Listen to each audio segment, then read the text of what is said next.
परम सत्कारयोग गुरु रूप खालसा जी, वाहिगुरू जी का खालसा वाहिगुरू जी की फतेह। जिथे असी अज खालसे का प्रगट दिहाड़ा मना रहे हैं, उस दे नाल ही 29 अप्रैल 1986 को खालिस्तान ऐलाननामा भी मना रहे हैं। उस दे नाल ही नवी कमेटी जिहड़ी आ रिचमंड हिल दी, ये तिन्ने चीज़ों के उत्ते आपां सारिआं नूं मैं तुहानूं अपने वालों जथेबंदी वालों अते जथेबंदी के कौमी प्रधान सरदार सिमरनजीत सिंह मान वालों मुबारकबाद दिंदा हां। साध संगत जी, गुरु नानक साहब ने जिथे सिख धर्म नूं पैदा किया, उत्थे मनुखी अधिकारां लई एक कौमीयत पैदा की। आपां उस खिते के उत्ते 90 साल राज किया, जिहड़ा अज दा ब्राह्मणवाद मनुवाद कहंदा कि सानूं 75 साल राज करदिआं नूं हो गए।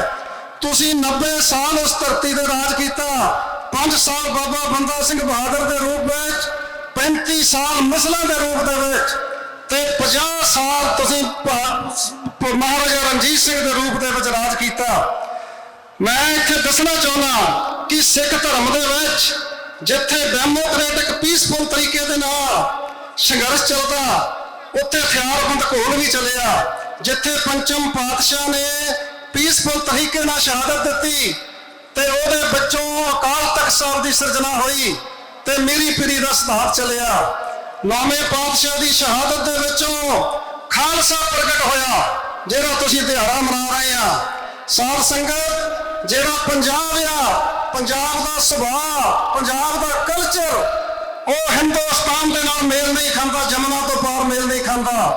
तुसीं बादशाह हो, गुरु साहब ने थानू कौम का दर्जा दिता, तुसीं वखरा धर्म है, पर खालसा राज जिहदे विच 6% सिखां की गिनती होवे, जिन्हां ने 53-55% मुसलमानों को भी बन के रखिया, 37-38% 40% हिंदुओं को भी बन के रखिया।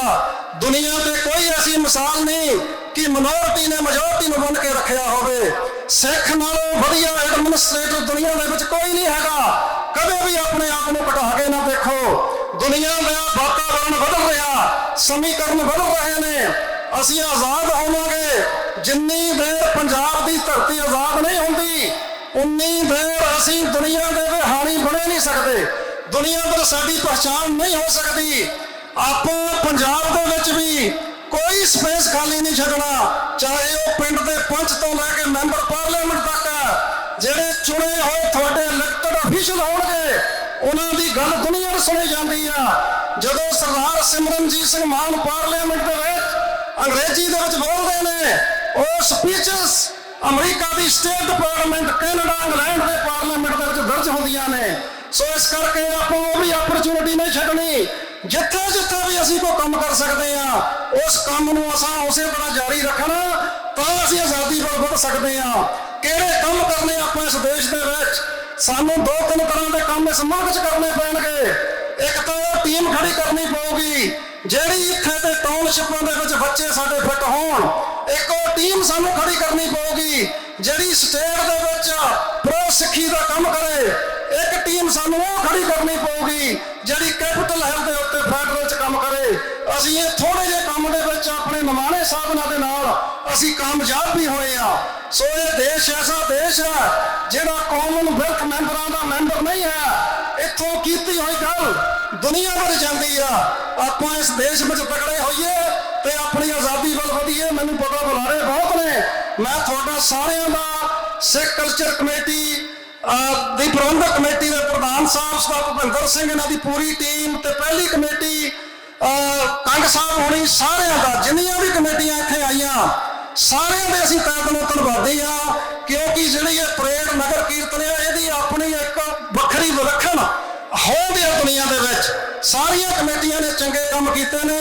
भाई मेरी बेनती आ, जिथे भी कोई आज़ादी की गल हो रही आ, आपां कदे भी रोड़ा नहीं अटकाउणा। क्योंकि जदों साडा जेनोसाइड होया, ना उन्होंने कूका सिख देखिया, ना उन्होंने राणा स्वामी देखिया, ना उन्होंने बादल दलिया सिख देखिया, ना उन्होंने कांग्रेसी सिख देखिया, ना उन्होंने मान दलिया सिख देखिया। साडी सारियां दी नस्ल खुशी हुई आ। आपां स्टेट वाल वधीए, जदों साडियां करतूतां माड़ियां होणगियां, ये कंपाइल होणियां, कंपाइल हो के इत्थे दीयां लाइब्रेरियां फिर साडियां आउण वालियां नस्लां पढ़नगियां। सो आपां कोई ऐसा काम नहीं कर ਉੱਥੇ ਖਾਲਿਸਤਾਨੀ ਵੀ ਜਿਹੜੇ ਮੇਰੇ ਵੀਰ ਨੇ ਉਹ ਵੀ ਸਾਰਿਆਂ ਨੂੰ ਕਲਾਵੇ ਦੇ ਵਿੱਚ ਲਓ। ਖਾਲਿਸਤਾਨ ਕੋਈ ਡਰਾਉਣਾ ਹੋਊਗਾ ਨਹੀਂ, ਉਹ ਤੁਹਾਡਾ ਨੇਸ਼ਨ ਹੈ। ਜੇ ਆਪਾਂ ਕੋਈ ਮਦਦ ਨਹੀਂ ਕਰ ਸਕਦੇ ਤਾਂ ਆਪਾਂ ਉਹਦੀ ਮੁਖਾਲਫਤ ਨਹੀਂ ਕਰਨੀ। ਆਪਾਂ ਆਜ਼ਾਦ ਹੋਵਾਂਗੇ, ਆਪਾਂ ਵੀ ਲੜਾਂਗੇ, ਸਾਡੀਆਂ ਨਸਲਾਂ ਵੀ ਲੜਨਗੀਆਂ, ਉਹਨਾਂ ਦੀਆਂ ਗਾਹਾਂ ਵੀ ਨਸਲਾਂ ਲੜਨਗੀਆਂ। ਪੰਜਾਬ ਆਜ਼ਾਦ ਹੋਊਗਾ ਤੇ ਸਾਡਾ ਆਜ਼ਾਦ ਖਾਲਿਸਤਾਨ ਬਣੂਗਾ। ਮੈਂ ਸਾਰਿਆਂ ਦਾ ਧੰਨਵਾਦ ਕਰਦਾ ਹੋਇਆ, ਪ੍ਰਬੰਧਕ ਕਮੇਟੀ ਦਾ, ਸੰਗਤ ਦਾ, ਮੌਸਮ ਬੜਾ ਖਰਾਬ ਹੋਣ ਦੇ ਬਾਵਜੂਦ ਮੈਂ ਤੁਹਾਡਾ ਸਾਰਿਆਂ ਦਾ ਧੰਨਵਾਦ ਕਰਦਾ ਹੋਇਆ ਫਤਿਹ ਅਰਜ਼ ਕਰਦਾ। ਵਾਹਿਗੁਰੂ ਜੀ ਕਾ ਖਾਲਸਾ, ਵਾਹਿਗੁਰੂ ਜੀ ਕੀ ਫਤਿਹ।